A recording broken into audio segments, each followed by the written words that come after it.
Hi, sanibonani, ngibuyile futhi. I promised you a video on lobola, but before I do that, I just have two things that I want to clarify. One, we must be very careful to differentiate between African values, principles, versus what is isiko and culture. Also have to be very careful to differentiate between isintu nabantu, or izinto ezenziwa abantu. Culture is not God-made. Culture is man-made. That has to be clear to everybody. Having said that, kunezinto eziyenziwa abantu. Uthola ukuthi umuntu wenza into ethize mina ngayithanda ngumakhelwane, and then mase ngiyibuka ngithi nami ngiyafisa ukuthi ngiyenze kwami. Lento ke ibisi yaqhubeka yenziwa nabanye abantu beloku bekopela, and then you end up having a situation where it's called i-culture. Into ekuthiwa i-culture esikhathini esiningi isukele ngento ethize nomuntu othize, and then it develops and ends up being called blanket culture. Much of what we say is culture actually is birthed from African values, which are manipulated, diluted, to then support only a certain gender. That's one. Number two, ngicela singalwisani, siyalungisa. Nezinto eziningi ezirong efanele siyilungisa, siyilungisele thina kuphela, but we're also doing it for our children and for the generations to come.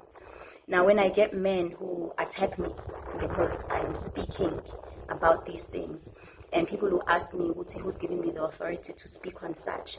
Well, I want to say it was okay when it was men speaking and telling us who we are. It was okay.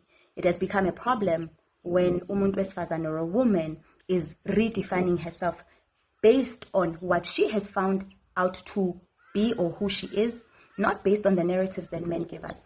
I think one of the greatest tragedies of our time is not just ukuthi siyabulawa as abantu besifazane. It's not just ukuthi siyarishwa as abantu besifazane. I think the greatest tragedy of our time actually is that the narrative for women has been a narrative that has been written for women.